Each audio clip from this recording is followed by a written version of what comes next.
Receiver-ებმა უნდა მიიღონ არა free-to-air სერვისები, არამედ უნდა მიიღონ რაც ყველაზე მთავარია pay სერვისები და აგრეთ წოდებული დამატებითი სერვისები, რომელსაც როგორც წესი multiplex ოპერატორი ვერ ზღუდავს, ამას ზღუდავს თავად receiver-ების გამყიდველი ან დამრიგებელი ოპერატორი გარკვეული შეზღუდული API-ის ჩაწერით, ანუ გამოყენებითი პროგრამული ინტერფეისი არის API.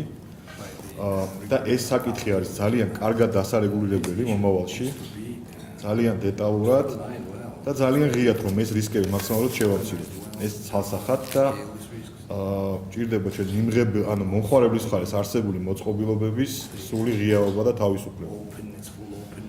ეს ჭირდება რისთვის, რომ ის ხალხი, ვინც შემოვა პირველად ბაზარზე და შემოვარდება პირველები ბაზარზე, იქნება პირველი multiplex ოპერატორები, მათ არ დაიკავონ ეს ყველაფერი და პროგრამულად არ დაკეტონ.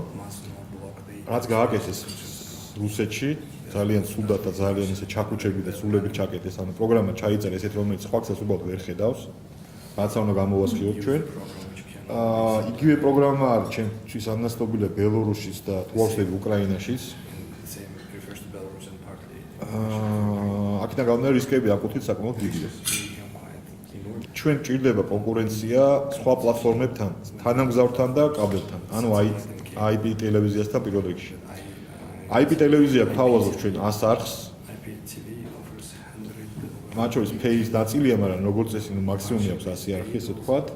და არც ისე მცირე რაოდენობა აქვს, ალბათ ყველას გქონიათ შეხება თანამგზავრ ტელევიზიას, ხო? თუ არ იქნება იგივე რაოდენობის არხები გავრცელებული ციფრული საეთერო პლატფორმითაც, ცოტა გაუჭირდება ამ პლატფორმას კონკურირება მით უმეტეს ქალაქებს, სადაც ძირითადად scale-ჯიბიანი მომხმარებელი ცხოვრობს დანარჩენ ოპერატორებთან. ანუ აქედან გამომდინარე რეგულაციას და შემდგომი ჩარეულაც უნდა იყოს მაქსიმალურად მიმართული იქითკენ, რომ ჩვენ ყავდეს 2-3 ძლიერი ოპერატორი, ვიდრე ყავდეს 7 და სხვა სუსტი. ანუ ეს თვითონ სახელმწიფომ განსაზღვროს მის სტრატეგიაში და როცა ლიცენზიებს გამოვიტანს გასაყიდად ამაზე უნდა იზრუნოს. ოღონდ თქმა უნდა ამის ბაზარი უნდა არეგულირებდეს, თუმცა სტრატეგიულად სიხშირების გამოტანა უნდა მოხდეს ლოტებად, იმგვარად რომ ეს დაალაგდეს, აი როგორც მე ვთქვი. ხედავთ ჩვენი პატარა ბაზრის პირობებისა, ეს არის საკმაოდ მნიშვნელოვანი ბიზნესი და საინტერესო იქნება რამდენად გამჭვირვალე წარიმართება ეს პროცესი, როგორ მოხდება შესყიდვები და როგორ მოხდება დარიგება არის მეორე საკითხი, თუმცა შესყიდვების საკითხი იქნება რა თქმა უნდა დაინტერესებული პირების ფოკუსის ქვეშ.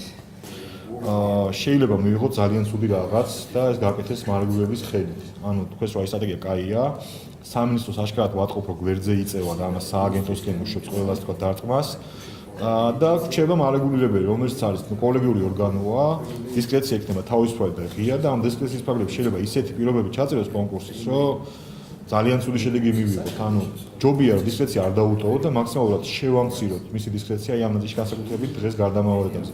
მე აი 2-3 წლის როცა ბაზარი მეტაკლებად გაჯერდება და ვეყოლებ ნორმალური პროვაიდერი და რისკები მოიხდება. მე კი ბატონო, მაგრამ დღეს ეს გამოწვევები აბსოლუტურად განსხვავებულია. იმ პერიოდში, როდესაც თქვა ძალიან ქაოტური იყო მთელი ეს პროცესი, მაშინ იყო საუბრები, რომ ანუ გადიოდნენ მთლიანი სცენიდან და ეხლა როგორც გავუკეთე ჩამოსულები არიან და მარეგულირებელთან ერთად იმუშაობენ და ძალიან ეს ის მისასალმებელი ამიტომ ეს ექსპერტები თავი ჩვენთან თანამშრომლობენ შესაძლოა მეტი გამჭვირვალობის და ჩართულობის შესაძლებლობის იმედი გვაქვს.